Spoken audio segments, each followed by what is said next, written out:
আপনারা দেখেছেন কিভাবে বিএনপির একজন নেত্রী বলছেন আমরা চাইলে এখানে গুন্ডা নিয়ে আসতে পারতাম, অর্থাৎ গুন্ডার পৃষ্ঠপোষকতা উনারা দিয়ে আসছেন। আমরা দেখছি নির্বাচন কমিশনের বাহিরে লাঠি সোঁটা নিয়ে মহড়া দিচ্ছে।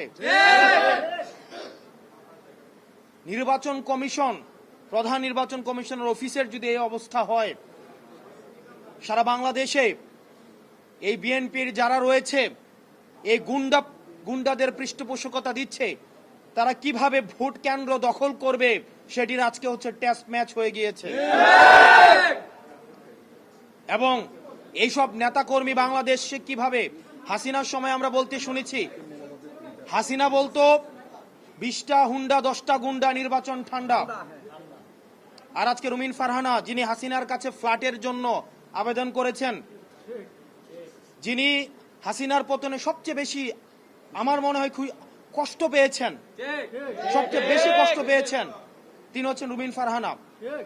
আমরা 15 আগস্টে আওয়ামী লীগ থেকেও বেশি আওয়ামী লীগ পণ্য যাদেরকে মনে হয় তাদের মধ্যে রুমিন ফারহানা অন্যতম।